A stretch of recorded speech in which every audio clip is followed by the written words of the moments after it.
یہ کنعان کی سرزمین تھی، فضا میں ایک ہلکی سی ٹھنڈک، آسمان پر ستاروں کا ہجوم اور زمین پر ایک چھوٹا سا گھر۔ اس گھر میں ایک نبی رہتا تھا، حضرت یعقوب علیہ السلام۔ ان کے کئی بیٹے تھے، مگر یوسف علیہ السلام اور بنیامین سے ان کی محبت کچھ اور ہی تھی۔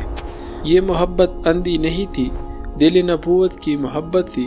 وہ ان کے باطن، ان کے نور اور ان کی پاکیزگی کو دیکھ رہے تھے۔ ایک رات ایک ننھا سا لڑکا آنکھوں میں چمک لیے، دل میں ایک راز لیے، باپ کے پاس آیا۔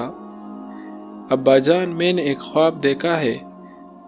حضرت یعقوب علیہ السلام نے پیار بھری نگاہ سے اپنے بیٹے کو دیکھا۔ بتاؤ بیٹا، کیا دیکھا؟ حضرت یوسف علیہ السلام نے سانس لیا اور ہلکی سی دھڑکن کے ساتھ کہا، انی رأیت احد عشر کوکبا والشمس والقمر رأیتهم لی ساجدین۔ میں نے 11 ستارے، سورج اور چاند دیکھے کہ وہ مجھے سجدہ کر رہے ہیں۔ حضرت یعقوب علیہ السلام کے دل میں لرز سا آیا۔ یہ کوئی معمولی خواب نہیں تھا، یہ نبوت کے سفر کا اشارہ تھا۔ وہ سمجھ گئے کہ اللہ تعالیٰ نے ان کے اس بیٹے کے لیے ایک عجیب سا راستہ لکھا ہے، بلندی بھی، آزمائش بھی۔ انہوں نے نرم لہجے میں کہا، یا بنی لا تقصص رؤیاک علی اخوتک فکیدوا لک کیدا۔ بیٹا، اپنا یہ خواب اپنے بھائیوں سے بیان نہ کرنا، کہیں وہ تیرے خلاف کوئی سازش نہ کر بیٹھے۔ یہ ایک جملہ ایک باپ کی فکر تھی، ایک نبی کی بصیرت تھی، اور آنے والے زمانے کی پیشگوئی بھی۔ حسد کی آگ، بھائیوں کے دلوں کا اندھیرا۔ یعقوب علیہ السلام اپنے دل میں جانتے تھے کہ سب بیٹے ایک جیسے نہیں سوچتے۔ بعض بڑے بیٹے دل میں کہنے لگے، ابا جان، یوسف علیہ السلام کو ہم سے زیادہ چاہتے ہیں، ہم طاقتور ہیں، زیادہ ہے۔ پھر بھی یوسف علیہ السلام اور بنیامین، ان کے دلوں کی حسد کی چنگاری جلنے لگی اور پھر وہ آگ بن گئی۔ ایک دن وہ اپنے باپ کے پاس آئے، ابا جان، ہم یوسف علیہ السلام کو اپنے ساتھ جنگل میں لے جائے، وہ بھی کھیلے گا، دوڑے گا، مضبوط ہوگا۔ آپ تو ہمیشہ پاس رکھتے ہیں، آج ہمارے ساتھ بھیج دے۔ حضرت یعقوب علیہ السلام کا دل دھڑک اٹھا، ان کو کسی آنے والی مصیبت کی ہوا آ رہی تھی۔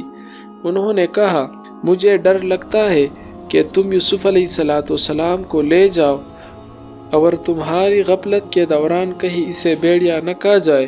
یہ در حقیقت ایک باطن کی آواز تھی، اور اسی بہانے کو بعد میں انہی بیٹوں نے استعمال بھی کیا، جھوٹ کے طور پر۔ مگر تقدیر کا دروازہ کھل چکا تھا، اللہ کا فیصلہ جاری ہو چکا تھا۔ آخر کار انہوں نے یوسف علیہ السلام کو جانے دیا، لیکن دل میں ایک عجیب سی گھبراہٹ ساتھ بھیج دی۔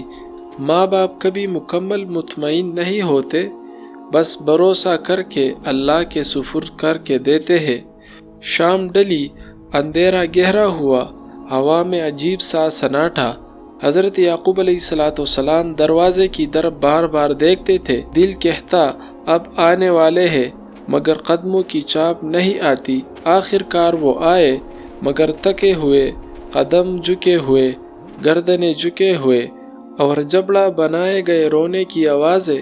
ابا جان، ان کی آوازوں میں مصنوعی آنسو تھے۔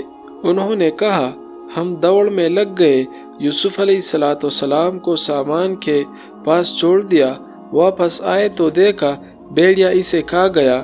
اور پھر انہوں نے ایک قمیص پیش کی، یوسف علیہ السلام کی قمیص، جس پر جھوٹا خون لگا ہوا تھا۔ یعقوب علیہ السلام نے قمیص کو دیکھا، چہرہ پڑھنے کے لیے چہرے دیکھے، اور دل سے ایک آہ نکلی۔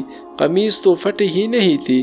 یہ کس قسم کا بھیڑیا تھا جو بچے کو کھا گیا مگر قمیص کو چھیڑنا بھول گیا؟ یہاں نبوت کی آنکھ نے جھوٹ کو فوراً پہچان لیا۔ انہوں نے فرمایا، بل سولت لکم انفسکم امرا فصبر جمیل۔ بات یہ نہیں جو تم کہہ رہے ہو، بس تمہاری جانوں نے تمہیں کوئی آسان کام بنا کر دکھایا، بس اب میرے لیے صبر جمیل ہی بہتر ہے۔